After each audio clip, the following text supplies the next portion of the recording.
me da mucho gusto saludarles. ¿Qué creen? Nosotros ya estamos listos aquí en el estudio de Acrópolis Multimedios, porque hoy tenemos un programa súper interesante en el que vamos a hablar, por supuesto, ya saben, cero discriminación. ¿Y cómo hacemos cero discriminación? Pues acercando las oportunidades. Hoy, ¿cómo se acercan las oportunidades de inclusión educativa en la Universidad Veracruzana? Vengan, acompáñenme. Aquí está con nosotros. Bienvenida, mi querida amiga preciosa de mi corazón, Vianey Illescas. Así es. Ella es la mera, así, para que lo sepan, la coordinadora de la coordinación de la mera del PUAE. ¿Qué es eso del PUAE? A ver, platicamos. De la Universidad Veracruzana, por cierto. Ok, hola, pues muchas gracias. Bueno, como lo dijiste, tengo la responsabilidad de coordinar el Programa Universitario de Educación Inclusiva, que está enfocado en la atención a personas con discapacidad, ¿no? Entonces yo coordino la región Jalapa, y al igual que yo, bueno, pues hay otras personas coordinando el programa en las distintas regiones y sedes universitarias.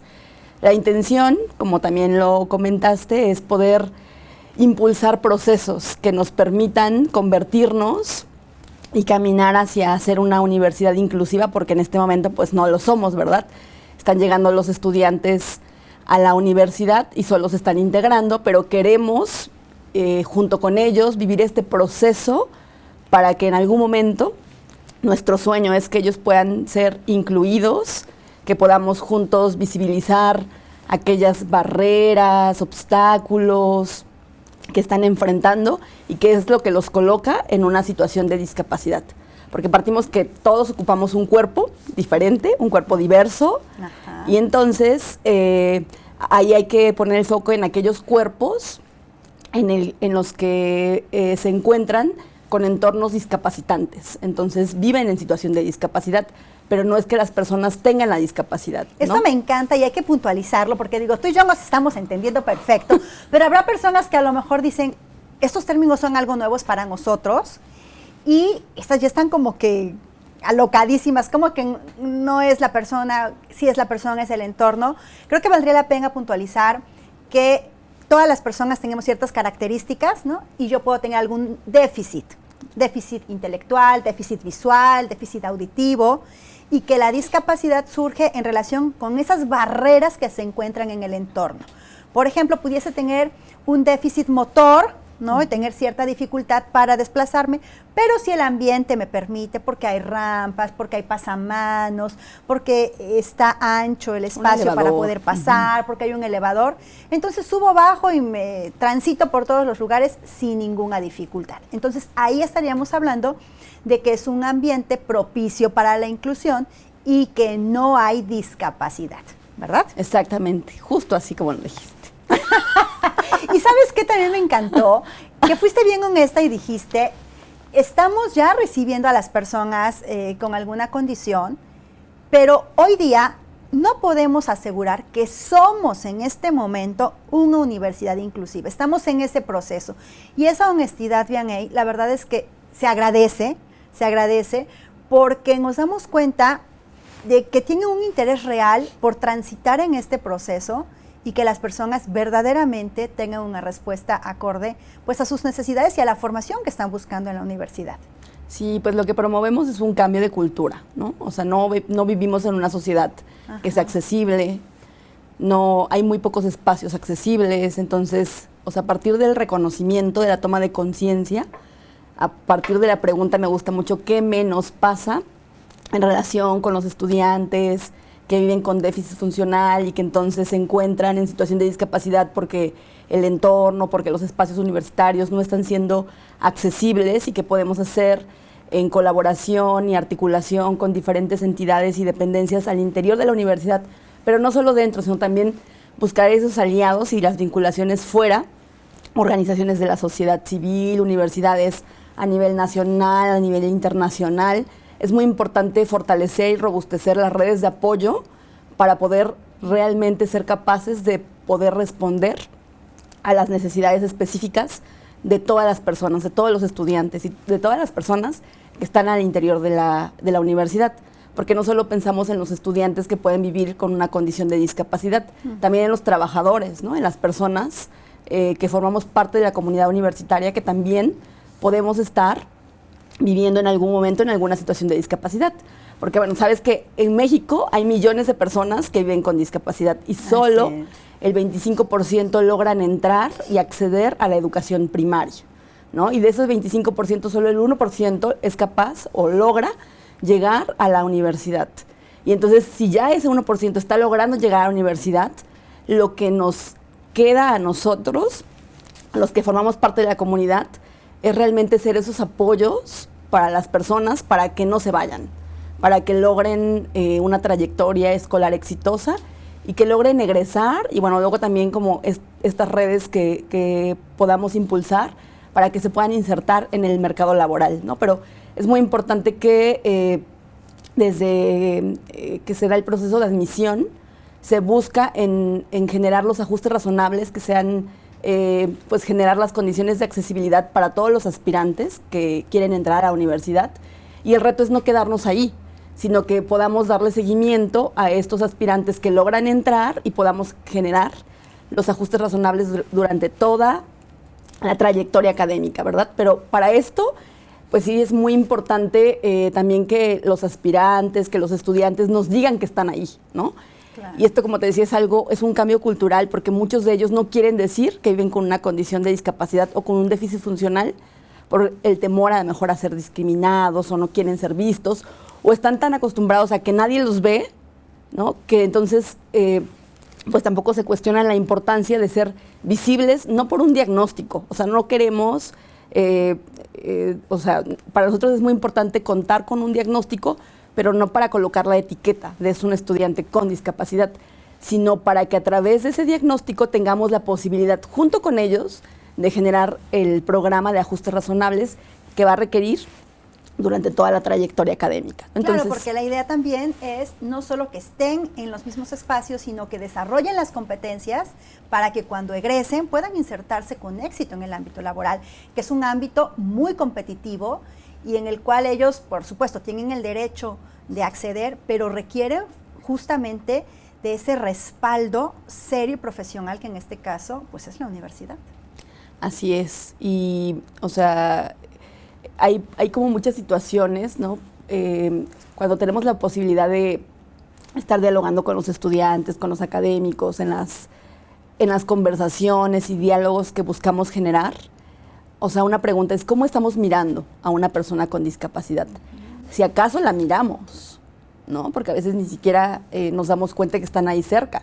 Cuando decimos 1 de cada 6 personas vive con discapacidad en México, eso quiere decir que al menos, o sea, que todas las personas en algún momento de la vida conocemos a estamos alguien, ahí con alguien, cerca, ¿no? O sea, en la familia, el vecino, el sobrino, la prima, o sea, tenemos cercana a una persona con un déficit. Y ojalá podamos decir también, y en nuestro trabajo. Y en nuestro trabajo. ¿No? Pues es lo que queremos, ¿no? Pero, por ejemplo, también hay que ser conscientes a veces de los privilegios o de las cosas que tenemos, que damos por hecho y que no nos damos cuenta, ¿no? Cuando tú tienes la posibilidad de conversar con una persona que ha vivido con un déficit funcional y que ha enfrentado a lo largo de su vida diversas barreras porque vivimos en un contexto que no está adaptado, que no hay ajustes, ¿no? Entonces, esa historia, pues sí, son ejemplos de cómo le hacen, pero también es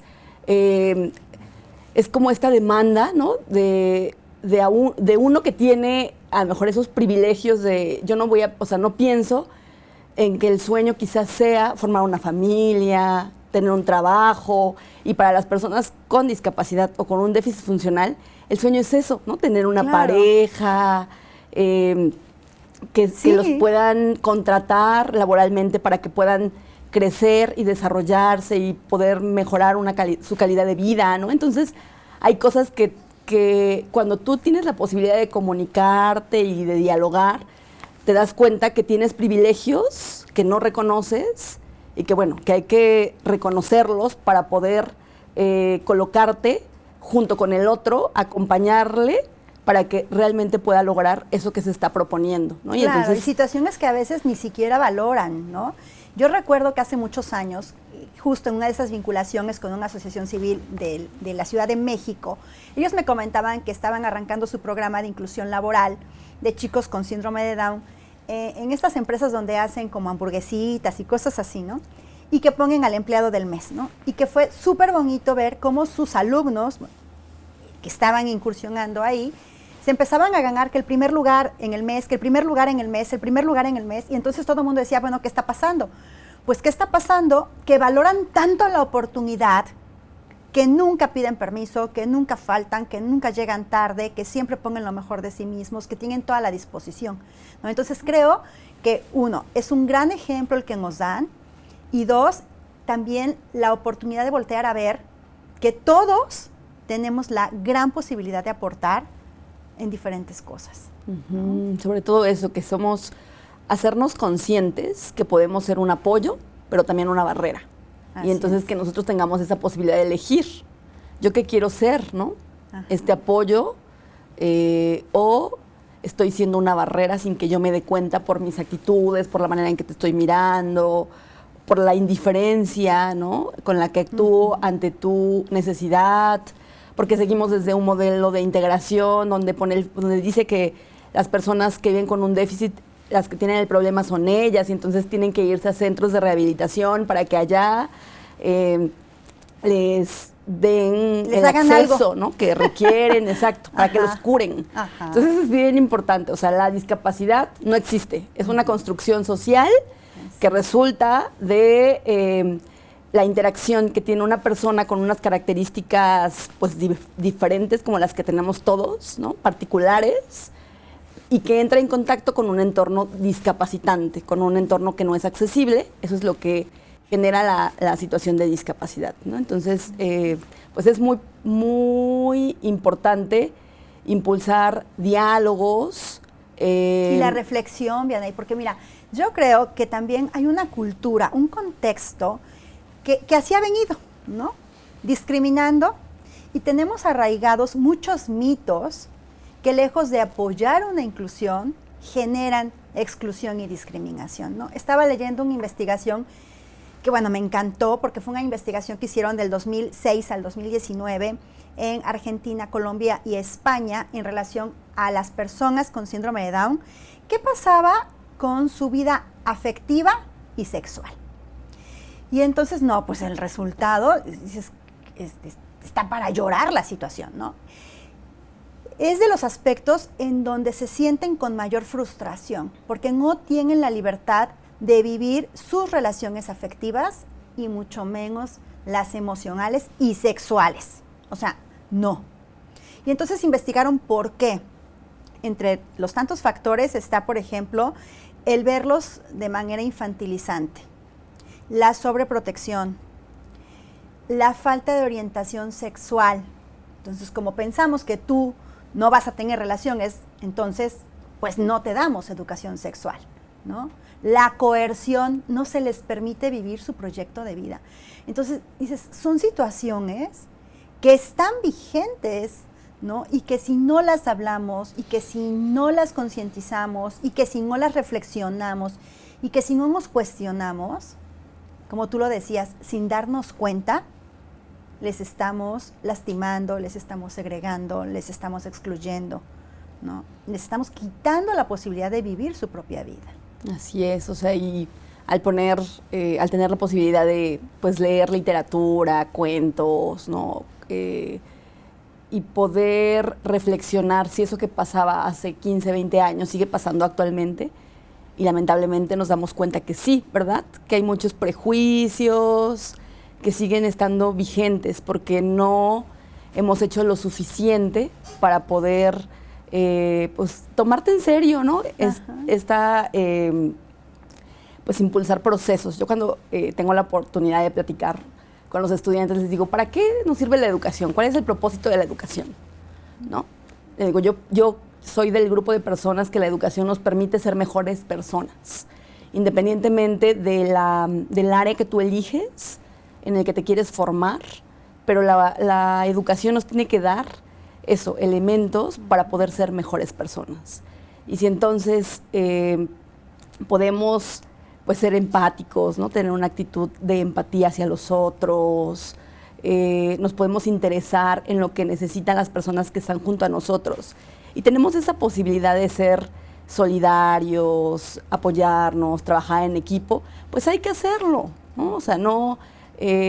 también a veces es importante cuestionarse por qué no se le mira a la persona con discapacidad o por qué no hay una relación o por qué no te quieres acercar. Quizá también tenemos miedos de no saber qué hacer o cómo le vamos a hacer, pero justo creo que es eso, o sea, darnos la oportunidad a nosotros como personas de reconocernos en un pues sí, sistema hegemónico que nos enseña a mirar de una manera, pues de una manera específica a las personas con discapacidad. Y entonces yo pienso realmente eso, o sea, cuestionarte eso que la sociedad te ha dicho, como que las personas con discapacidad no merecen llegar a espacios universitarios o a la escuela, o no pueden aportar nada a la sociedad, ¿no? O que se les tiene que regalar la calificación. Híjole, Exacto. Cuando dicen eso de las calificaciones, por ejemplo... Hay que desmontar todos esos prejuicios.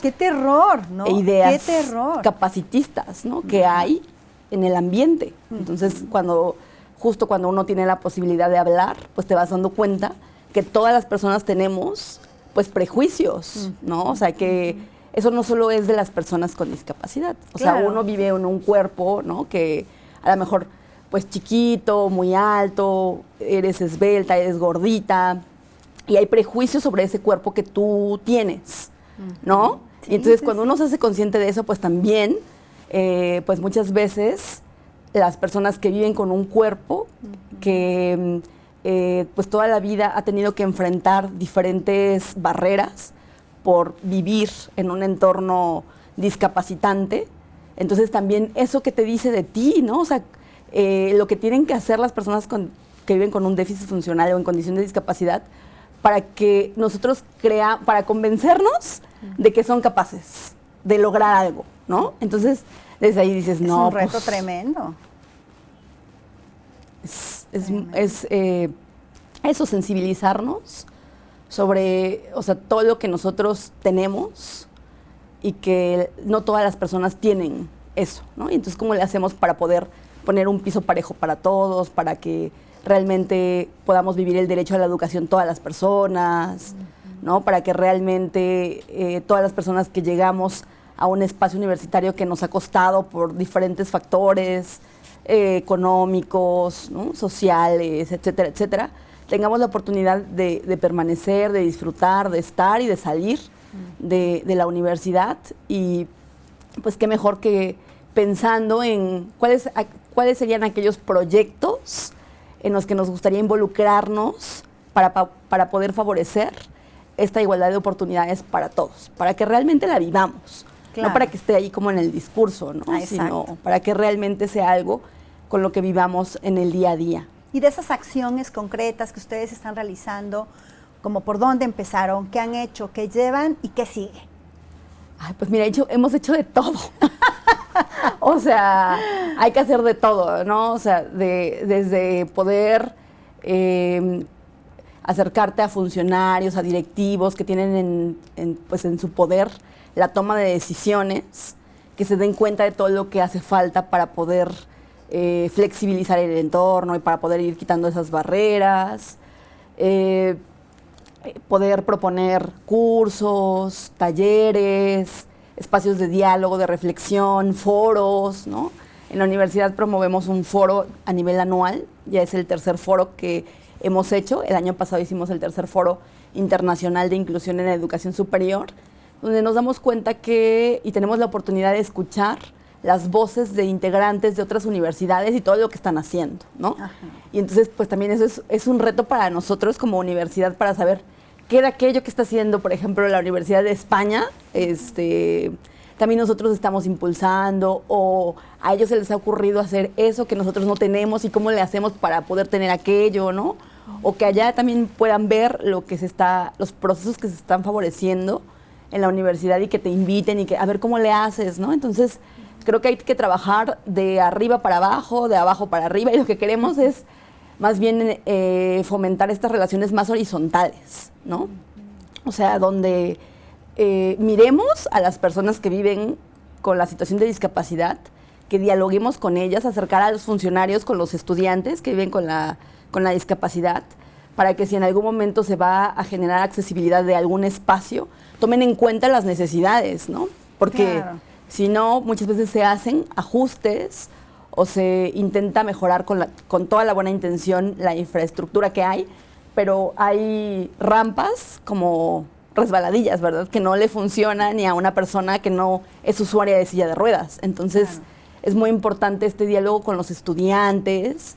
Lo que también tenemos es un grupo de WhatsApp con el que, grupo de estudiantes, intentamos con ellos y con ellas reunirnos de manera remota cada 15 días. Ya queremos hacerlo también presencial, porque también este grupo, este espacio no es hacer un gueto, ¿no? No un espacio independiente, pero sí es muy importante que ellos se reconozcan, o sea, que se den cuenta que no son los únicos, que hay muchas personas que viven también en el entorno discapacitante y lo que ha hecho uno para poder enfrentar, ¿no? Y que aún, ¿no? O pese a que el entorno no es accesible, todo lo que han logrado.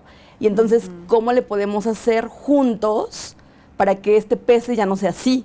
Sino para que cuando vayan llegando los otros, que esperemos que sean más los que vienen, pues se encuentren con un entorno diferente. Entonces ya no es pensar solo en ti, en los que vienen, en los que están contigo, ¿no? Y cómo también las mismas personas que viven con este déficit funcional se tienen que ir cuestionando, ¿no? O sea, el hecho de que ellas tampoco se reconozcan como desde la lástima o como que me tienes que dar porque tengo una discapacidad y entonces dame una beca porque, ¿no? O pásame, exéntame porque vivo con la discapacidad y lo utilizo como pretexto. No, o sea, la discapacidad no puede ser un pretexto para nada, ¿no? Claro. O sea, es justo eso, darnos cuenta que la discapacidad tiene que ver con el entorno discapacitante, ¿no? Entonces, en ese sentido, pues nadie tiene una discapacidad, todos vivimos con características diferentes, particulares, y cuando nos enfrentamos a entornos que no son accesibles, ahí está la discapacidad, y entonces no podemos justificar, ¿no? Para también obtener beneficios a cambio de eso. Entonces, sí, hay muchas situaciones alrededor de cómo miramos la discapacidad que hay que ponerlo sobre la mesa, dialogar, pensar y pensar junto con otros. Me encanta mucho eso, o sea, me encanta, porque yo puedo estar teniendo ideas locas, ¿no? Y decir, ay, es que me gustaría que fuera así, pero cuando lo piensas junto con otros, y esos otros son los estudiantes o las personas que viven con discapacidad, también te retan, también te cuestionan, también dices, pues le puedo mejorar a esta práctica de esta forma, ¿no? Y cómo nos tenemos que colocar todas las personas, ¿no? Junto a las otras para poder pensar no solo en el tema, sino cómo damos solución a esa situación problematizadora o a ese problema, ¿no? Que no es un problema, porque es una realidad. Hablando del reto, ¿no? Exacto, ¿no? ¿Cómo damos respuesta de manera colectiva a esta situación problematizadora que podemos identificar todas y todos? Hoy día, ¿qué porcentaje de alumnas y alumnos hay en condición de discapacidad en la universidad en todos sus campus? Ok, de 2018 a la fecha pasamos de tener identificados, son las que tenemos identificadas, hay muchas que no están identificadas. Pasamos de tener 32 identificadas a 132. Que sigue siendo aún así el 0.0000 como 1%. Sí, pero el año pasado ya de aspirantes, sí hubo alrededor de 150 aspirantes. Qué maravilla. ¿No? Cuando antes pues había 5, 10, ¿no? Claro. Ahora ya hay más aspirantes. Eso está padre. Y fíjate, ya se nos terminó el tiempo, pero me gustaría que justo podamos cerrar haciendo esa convocatoria, ¿no? A ver, ya estamos aquí en la universidad, queremos que verdaderamente participen de una educación universitaria las personas que viven en alguna condición de discapacidad. Ya están abiertas las convocatorias, inscríbanse, súmense, vengan, porque aquí estamos también nosotros de respaldo. Sí, para nosotros, por favor, es muy importante que se identifiquen, ¿no? Que aceptemos que vivimos con un déficit y que vivimos en un entorno discapacitante. Entonces, que es importante que nosotros podamos identificar para poder acompañar generando los ajustes razonables que se requieren desde el examen de ingreso y luego, bueno, durante toda la trayectoria académica. Entonces, por favor, eso, hay que aceptarnos como somos y posibilitar espacios de convivencia, de diálogo, de reflexión, para que juntos podamos transformar pues una realidad o una sociedad que discrimina a una sociedad inclusiva, ¿no? que puede respetar la diferencia y es capaz de poder poner en el centro las capacidades y fortalezas que cada uno de nosotros tiene para generar proyectos pues geniales por el bien común, ¿no? Por una mejor sociedad. Así es, pues me encanta, bravo. Muchísimas gracias por haber estado con nosotros. Sé que te robé porque tienes muchísimo trabajo en la universidad, entonces gracias por haber estado con nosotros. Y a ustedes que nos acompañaron en su casa, en su trabajo, en su oficina, en el coche, a través de sus dispositivos móviles, muchísimas gracias. La verdad es que este programa es pensado para ustedes, para que de aquí vayamos sacando así chispitas, ideas, nos vayamos familiarizando con temas que tienen que ver justamente con nuestra maravillosa diversidad humana, que debe ser para nosotras y para nosotros, para nosotros, una riqueza de convivencia, una riqueza para aportar, una riqueza para crecer en comunidad. Así es que muchísimas gracias por habernos acompañado. Gracias, por supuesto, también al doctor Carlos García Méndez, rector de la Universidad Jalapa, bravo. Muchas gracias por brindarnos todo su respaldo a través del equipo maravilloso de Acrópolis Multimedios, que siempre están con nosotros atrás de las cámaras, adelante de las cámaras, que conectan el cable, que ponen la pantalla, que buscan, que le editan, que le hacen. En fin, muchísimas gracias al equipazo de Acrópolis Multimedios. Y a ustedes que están en su casita, les recuerdo que ya está disponible el libro Tips para una vida de éxito en personas con síndrome de Down. Y ya lo pueden localizar en Amazon. Ahí lo pueden pedir y les llega directo a su hogar. Así es que bueno, les espero la próxima semana. Les agradeceré, nos dejen por ahí sus comentarios, sus sugerencias, porque estamos, miren, bien atentos a lo que ustedes quieren y nosotros con mucho gusto lo investigamos y lo traemos para ustedes. Nos vemos la próxima semana.